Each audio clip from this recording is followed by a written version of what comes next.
Welcome, Auvorians. A little bit after 10 a.m. here, 29th of December, 2020, a year most of us probably want to forget. Do a quick sound check, if I may. Welcome. I know we have a lot of new subscribers. Great to see. We could do a quick test, please. You guys should be able to see some squiggly lines in the chart on my screen. Also hear me okay. The Q&A window is open. If you guys have any questions, feel free to post the questions in the Q&A window. Chat is for chatting with all of us. So I haven't had didn't have a call on Saturday. Let me double check here. Looks like we're getting some sound feedback. Can you guys hear me okay? You guys see the screen okay? If you would just throw a yes in the chat window, please. Looks like you guys are hearing okay. Most of you are. Okay, good. You can always re-enter the Zoom meeting. A lot of times that fixes any sound problems from headsets or what have you. So yes, Happy New Year and Merry Christmas, Happy Holidays, all the good stuff. Hopefully it was a good holiday for everybody. I know there's a lot out there that are suffering. Our hearts go out to you guys.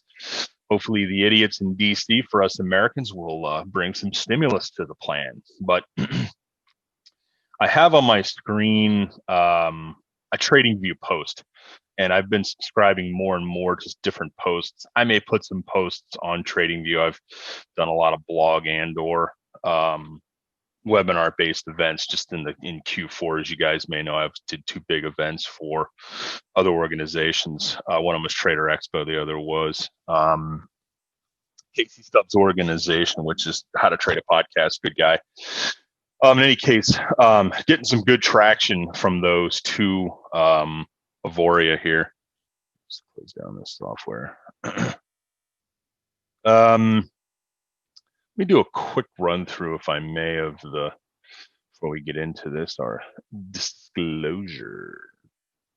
Everybody's favorite part.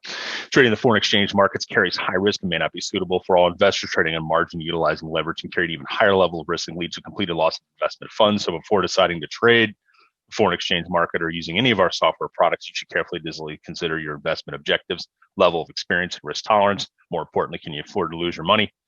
We at Auvoria Prime are not offering any recommended settings. They're not a financial advisory firm. We're not a broker. We can't see inside your brokerage account. We can't trade it. We basically just license software that you can use however you wish and at your own discretion. Software does come with out-of-the-box settings, default, if you will, and you have the ability to customize these depending upon each of the developers' weekly calls, which I would highly suggest you attend. So as we talk a lot about diversification, different pieces of software, some software will have good periods of time, like in the last 6 months, in different versions of Einstein or Alexander, the previous 6 months were quite rocky. But at the same time, there's periods of time like Arrow's killing it recently. There are other periods of time where other software has had a very consistent run if you use conservative settings, which is really the purpose of this entire risk management role that I am in. So I am sharing settings, but they're not company recommended. That is my ugly self. And let's close out. Now, I talk a lot. Let me share this again. Talk a lot about having a plan. Regardless of whatever you do, you got to have a plan. Some people have a written trading plan that's a couple of pages. I've actually had students who actually turned out to be one of my most successful students construct almost a 30-page trading plan. And this particular trading plan, we actually went through this a number of years ago. Student name was Andrew. He has been able to pull 7 figures out of the market because of that trading plan. He's a manual trader. It's what he prefers to do. His wife's an attorney. They live in Philly. He's actually a good friend, but he's done exceptionally well with a plan. So the plan doesn't have to be involved, but I think the plan should be at least focused on a couple of basic metrics, back testing, however you want to do that. We've done a lot of back testing for you at Auvoria, so forth, essentially with all of the MyFX books, but essentially just sticking to a process. And that process could be just as simple as listening to the developers' calls and or making adjustments to whatever versions of whatever software you're using, right? So in a noise filter, I would sort of I don't know. I would attune that to your up and down line, because some of the up and down lines are really big at this organization, and honestly, there's a lot of noise rolling through the up and down line.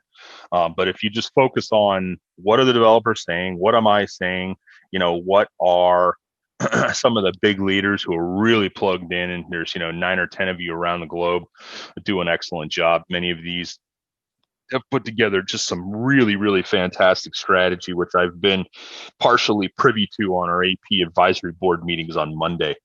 And a lot of this advice is more from expert marketers, of which I am not.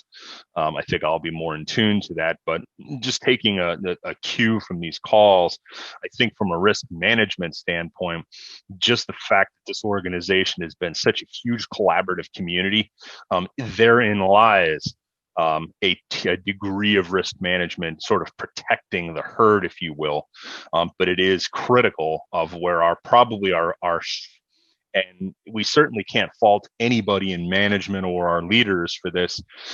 It's really just we need more of the herd to participate out there, more of our subscribers in understanding what's going on. So I think it's imperative.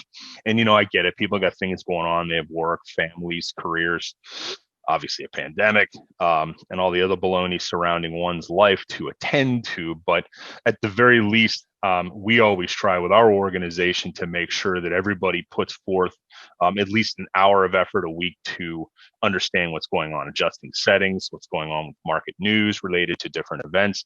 They don't necessarily need to participate in the depth of the technical analysis that myself or Dasan or any of the developers like Tyler get into. But you can catch just our basic notes just following us on Telegram. So there always is time, in my opinion, even for somebody that's got 2 careers and 7 kids, which I have a client that's like this, he still takes the time to listen to my calls. And he did join our community, which is awesome. And he, probably more so than anybody I've ever met in my entire life as a wealthy individual, he has less time than anybody I know.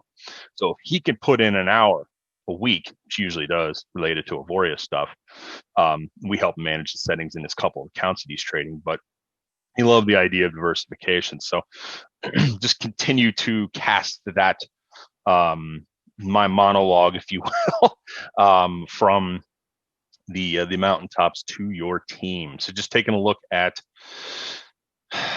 calendar, nothing. Holiday week, boom, nothing really much going on. Enjoy the time off, build your trading plans, right? All that fun stuff. Now, I've posted a link to this in Telegram. Some of this applies more to just being a manual trader. But I think this really could be quite useful for those looking to get into the Aero arena, of which I need to. Free money out there with Aero, and it's just a matter of you guys going out and grabbing it, adding in some other strategies like a gearbox or a variable to round out that. We have other pieces coming out, obviously, of newer software, so we're going to have a whole suite and an exceptionally diversified bench, if you will. So with that being said, let's take a look at the markets real quick. Now, just a side note for those that have large 401ks and or retirement plans that are heavy in equities, do note that we have, doesn't look like the point of control has changed for the S&P. A lot of markets have really rallied, as we've been talking about ad nauseum, especially in the RIA side of my business with the investment management portion. The rally into the end of the year in equities had a pullback, moved forward. Now we're at a new high. Today was the first day ever that, at least from myself and a couple of other experts, and I've been talking about this on CNBC, that we've had an inversion, if you will, in the put call ratio among options that are traded on the largest stocks out there, Teslas, so forth, the Amazons. There's been a considerably larger spread put out of people selling calls to buy puts, which is a spread that is a risk measure. So what you take away from that is that we are exceptionally high levels of equities, and maybe, could be wrong, maybe that the tide's turning in stock land. So just a heads up for you there. So moving to the dollar. I often get questions about the dollar. The dollar has declined, as you're seeing here on the daily chart, tradingview.com, over a long period of time in the last year. We've dropped 10 points in the dollar from its highs. Why? It's because of the stimulus package. Why? It's because the country's taking on more debt, and now to the tune of essentially $27 trillion, which has almost tripled in the last decade. So that is the reason that almost single-handedly, if you look at a weekly chart, actually, let's go to a monthly on the dollar, bring this back into view. Here's a monthly chart of the dollar. Arguably, just based on the debt level that we have alone, we should be much lower. So that's why we're forecasting the dollar to be even lower, right in this range, right? I've been targeting 85, and I'm not, some lone prognosticator out there. I certainly could be wrong, but there's a lot on this boat until we can start reversing GDP and beginning to eat away at some of the debt that we have instead of kicking the can down the road for our children and grandchildren. So that is the view long term on the dollar, looking for the 85 area. Obviously, this big 200 moving average on a monthly chart doesn't get much more important than that as a measure of a magnetization or a level of potential support, that it is the top of that range, that 85, 87 area that I've been talking about for months. Okay, what does that mean for all other currencies related to the dollar? That means more than likely, with the exception of the yen, they're going up. So take a look at the euro first on a daily chart. And let me just straighten this out a little bit. I wish there was a way, maybe I haven't figured this out in TradingView. I wish there was a way I could just have this auto reset price scale. Yeah, I guess I could do that. Reset price. Yeah, that's good enough. So here is this is an absolute opposite, by the way. Notice it's completely, almost perfectly inverted chart over the last year of the US dollar. Okay, so euros rallied. This has been mostly related to a long-term range we had for most of the summer into the fall. We were expecting a break out of the range. It came back out, tested against it, and started just gradually going higher as the dollar has declined. So I would expect this to be moving up into the 25 area. When, how long, I have no idea. Just know that it's much easier once you break from a solid base. And this is arguably a very solid base that was built in this area. Once you break from this area, it's usually, from a martingale standpoint, a significantly higher win rate chance to not be taking shorts when it breaks higher, right? As you're fighting that freight train. I talk a lot about this, but I think everybody just continually needs to hear this to the point where they're so sick of listening to me talk about it. It immediately comes off their tongue when they're talking to their team, all right? Especially if you're doing any sort of manual trading or accepting trades from any of the software. So that being said, let's take a look at GBP USD. Again, waiting on Brexit. It seems like the whole British economy is waiting on a Brexit deal to be negotiated. And we've got some big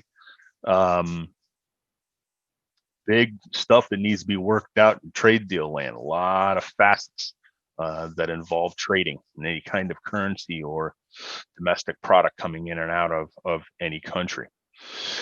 So we got some fairly solid support levels down at the 32 area on cable, and we've got some highs at 35, 80, arguably 36 level.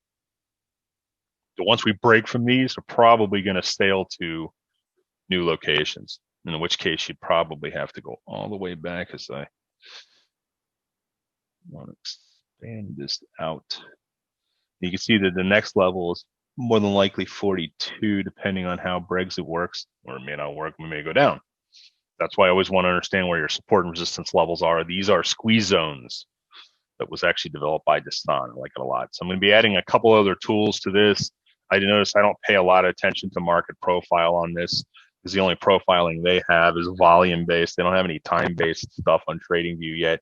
Once they do, we'll really be able to utilize the time-based portion, because that you cannot mess with data on, because it's just over a candle's time and how much time was spent in an aggregate bell curve, which is a vertical representation of time spent in a given area. Now that'll correspond with a lot of support and resistance levels as you guys see many of these orange and reds. But it'll just help put additional analysis on stuff that will help with hopefully higher win rates if you're accepting trades coming off of any MAV versions of the software. So got a lot of questions coming here on stimulus in relation to the dollar. Stimulus package is not passed. For those of you maybe not understand a lot about how Washington works, in 1974, there was actually a provision put into an act that allows any sitting president to reject a piece of legislation or sign it, but mandate that based upon a clause in an old bill that it can actually go back to the Senate and the House for renegotiation. That's what President Trump has done with the ridiculously pork-filled bill that showed up with a $600 stimulus per American citizen. So they want to up it to 2,000. So if it does get passed, hopefully they pull some pork out of this thing and all these ridiculous payments to foreign countries, which I understand typically is part of legislation, but we're in a pandemic, folks. So every country, in my opinion, shouldn't be given a dime to any other country unless they rule them and just keep it for the purposes of their own citizens. But we can only dream. So with that being said, let's take a look at Euro JPY. Now, note on the weekly here, we're coming up against a pretty big area, 27, almost perfectly in this area. So there is a chance, and obviously this is mostly dependent on the euro, that we may break above this and get a pretty pronounced move to the next area. But this is almost going to be completely dependent on what the dollar does first, right? And then what any euro moves in relation to the dollar are next, unless Japan comes out and surprises us. But I would expect this to lift past this area. Pretty solid area of resistance that if we get above it, we probably could have some stop runs. So I'd be less interested in accepting shorts once this broke. I'd be more interested in accepting longs just from a win rate, statistical win rate standpoint. USD JPY, and obviously no surprise. Yen's getting stronger as we decline. Let's take a look at the daily chart. Still stuck in a tight range here. Apply all the same principles anytime you guys, I show you a chart to everything else. US CAD still down here basing in this area. Swissy. Now note here, if we move to the weekly chart, actually let me go to the monthly start here. There's a big area here. Let's see if I can expand this out. Real big area. Right down at the just almost perfectly the 8,800 level.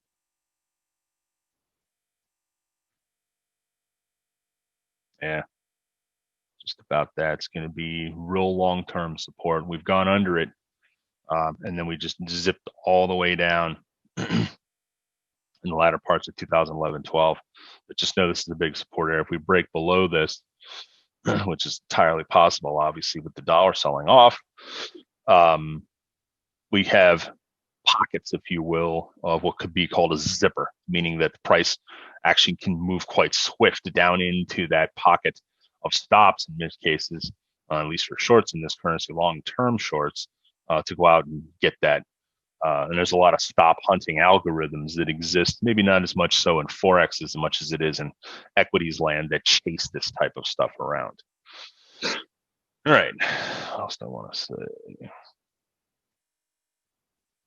Always good idea to keep an keep an eye on the VIX. And this is more related to equities, but if the VIX, and this is, let me go to the daily charts, you guys can see, haven't had a lot of nuttiness, obviously back towards pandemical moves into the 40-45 area. It's certainly volatile, but just know that the volatility can get extreme, like we saw at the top of the pandemic. Some of the bigger moves we've seen in terms of volatility in close to a decade. Okay, a little bit over 12 years, we saw these kinds of numbers showing up during the volatile. This is a measure of risk. This is a measure of volatility primarily. You can Google the VIX, which is based on the S&P. There is VIX is based on other indices as well, like the Dow Jones, which is only a representation of 30 stocks that are by market weight, by capitalization. So it's an ineffective index, in my opinion. So I'm constantly educating clients and everybody. Always pay attention to whatever the developed markets index you're looking at is capitalization weighted. Okay. So hence the S&P or DAX or any of the big global indices for measuring that. FTSE if you're in the UK. So what else? Gold. And just a quick note for the gold bugs out there. This is gold on a yearly chart. I'm sorry, daily chart. I think this is going to rip. I think we get above the 78 area. It's probably going to rip higher. It's probably going to go all the way up to probably somewhere in 83. Got a lot of clients that are pretty heavy in gold, which I'm typically normally against, even though it is a hedge currently in a portfolio of equities. There certainly is an argument whenever the countries are taking on debt, the true store of value being that as well. For those Bitcoin holders out that are deciding to get into Bitcoin way up at these ridiculously levels, as you may have peeled through all of my Twitter time stamping of just general macro strategy I've posted over the years, we have sold all Bitcoin at this point. And we never really owned a lot, but we are out of everything in every client account. Oh, it's going to run to 100,000. You missed it. I don't care. The risk levels up here are too tight. People wonder why it's moving. Very simply, is because it has a fixed amount of shares. Unlike a lot of things that trade out there, including stock land, you can always issue more shares and dilute the value of the underlying company. Whereas Bitcoin, it's a finite group. That's why it's rocketing up. At some point, that's going to stop, and everybody's going to get completely crucified like it did last time it hit 20,000 and dropped all the way to 4. So, could happen again.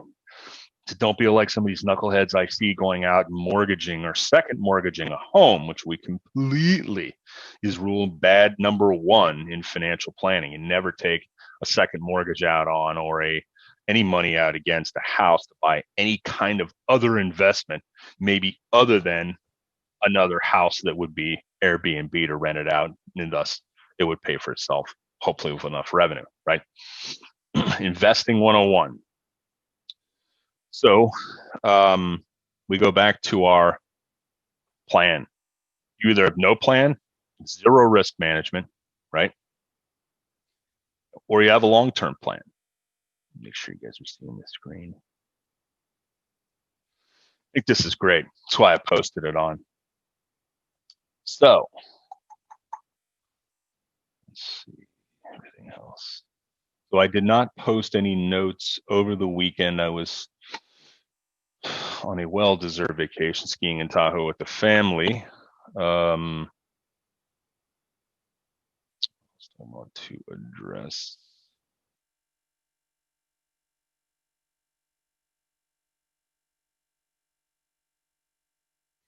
You can see I utilize bookmarks. It's a bananas amount of bookmarks that I utilize. I think that's pretty much everything I want to talk about. If you guys got any questions on anything, feel free to post. I got a couple minutes. I don't have any client meetings or anything going on this weekend. So I think I'm going to get an opportunity, which is good, to finally satisfy everybody that is wanting me to shoot videos of all kinds of different stuff. I can't complain about all my cameras. I just need to get my ugly face a haircut today and shoot away. We're going to do some videos on the basics around Forex, not to really to interfere with any of the Days courses, which I highly recommend. I actually learned a few things. It's great. But also, we're going to be talking about just a basic course on macro and microeconomics from the standpoint of money flow. And that affects obviously the dollar and or any country's underlying currency. So we're going to do a little bit of a Q&A discussion on that, shoot that video. When looking at gold, why not use XAU USD? You can use that. Here, I'll show you guys. I just don't really like, here, I'll show you.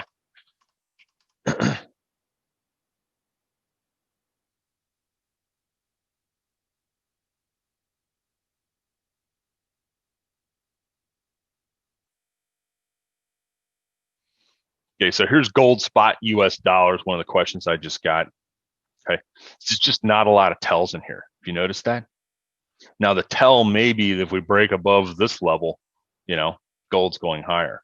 But I think the DXY chart, which is not always the case, I think the DXY is always where you start.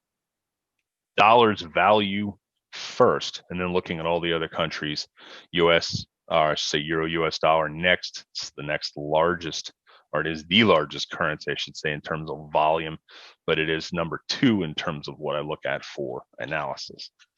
But you can utilize this chart right here.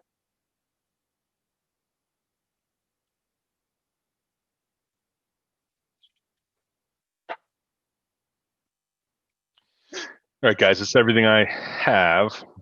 No video from last Saturday, no notes, but nothing really going on.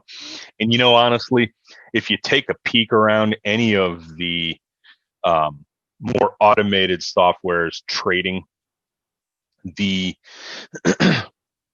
the whole last month with some of our software, just it hasn't done all that great. I mean, some software that's been manually traded, like Arrow, you're more in control. But there's obviously, with just some of the performance of the more automated versions of software over the last month is a big reason, heck, even longer, almost the last 2 months in some cases, is a big reason that I have decided really just to stay on the sidelines, right? So usually win rates, and there's always going to be some of those that'll break from that and say, well, yeah, the win rates are lower, obviously, with the holiday, low volumes, and just volatility related to elections and bailout packages, and obviously the switch over the new year and the holiday. I mean, there's a bazillion reasons why win rates should not be that high right now. And for those reasons, as they say on Shark Tank, I'm out. Okay, so now I get it. There's a lot of people that are running demos, and that's cool. I thought one of the interesting things that I highlighted here also is that rule number 1 here of our trading plan post by, I forget who this guy was. This guy does a really good job. Forget who it is, but looking at, it says use our free paper trading tools to see what it's like to manage money. So what's rule number 1? Use a demo. So that's the key. All right. I think that's pretty much all I wanted to address. If you guys want, I can keep this in the list. A little closer look at the additional analysis. Stick it up in the currency list here as far as our gold. Actually, let's put our gold right below that. And then we got our GDX, which is the miners. Right under the currency here. It is now part of the watch list. So I wish everybody a fantastic Happy New Year. Spread the word. Tell everybody Steve's cracking jokes on his calls. He'll be here Saturday, obviously. Let me double check the date here. Let's do a quick date range if we may. Keep in mind, I'm Pacific time here in San Diego, guys. So the first Friday, yeah. So second being Saturday. I think I should know this shit by now, right? Second being Saturday, I will have the call at 10 a.m. Pacific time. Do know that for the new year, as I sort of been mentioning for the last quarter, in fact, maybe I can get it to come to fruition. I'm going to have some guests coming on, and it's mostly just going to be risk management focused, staying with, real simple topics and big picture stuff, but along the lines of risk. So last question I'll answer and we can take off. Everybody was when do you recommend to learn charting? Depends on how deep one wants to get into this. I mean, by default, I think everybody at this entire organization should have at least 2 licenses, right? That diversification in software. I think one of them should be Arrow, just because it's done very well for a long period of time, by the way, not just recently. And another piece of software, of your choosing. There's going to be a whole bunch of them out there. That way you have, maybe if you're in the US, you have a MAV version, which is nothing more than the US version of the software sending you alerts to accept, and you can trade as well for yourself. If in fact that is your goal, you should probably start learning technical analysis and charting right up front. And I would start with some of the books I've posted on, like Steve Neeson candlestick charting, or actually, you know what? I have the book in my library. I got all these books. Let me just take a picture of these if I can ever remember to do that. And I'll post it on the Market Watch. But there's a lot of really good books on trading. I've posted a lot about this, both on my Twitter channel as well as the Telegram. If you have not seen me on Twitter, I am right here. Actually, you know what else? I got a question about this last week. I forgot to answer. This is a really good. Let's see if I could post this to everybody. And you don't have to look at the 5-minute chart, but here's the daily chart. And you can expand this out, but let me just post this in the chat because I think everybody should have this bookmarked. I don't show this enough. But here we go. This is a dashboard of all of, let me just make this bigger. It's a dashboard of all commodities, market indices, basics in currencies, okay? Not, mostly just the majors you see here. The bottom row, okay? Euro, or USD first, Euro USD, moving out to JPY, GBP, CAD, Swissy, Aussie, and ZD, our favorite crazy currency. But the cool thing is, what I like about this is this is a risk management tool as well, by the way, because you can look to see what's going on with all these charts. And on particular ones we're on dailies, and it's the quotes, but you can look at the performance or just the charts as a whole, and you can actually see the correlations going on, or uncorrelations, which is the opposite. Essentially, you can look at them all in the aggregate. And I do this every day. That way, if I could say, hey, maybe gold and silver broke, what's going on there? Look into it. Obviously there's other metals, palladium, copper, but just looking at, the correlation between some of the commodities and the dollar, right? Right now, the dollar is pretty much leading around all other currencies for the most part, in some sort of pin action move, right? Even though it may not be a major that's correlated directly with the US dollar. I always think this is a good place to start from at least a broad perspective. What's going on in bonds. You could certainly add the Bund or any of the German bond markets to this as well. I think it's good. Obviously looking at equities, what's going on in the DAX index, what's going on in Japan's 225. This is their biggest. Companies like SoftBank in this list, or the Stocks 50, obviously S&P 500. So just seeing how markets, obviously as markets are lifting, right, in equities land, VIX is selling off, right? So as VIX rises, typically you'll see equity markets selling off in the longer term. We're looking at daily charts here. So that is something as an additional tool you can put in your arsenal for risk management. I wish everybody a great holiday week. Better off the mic.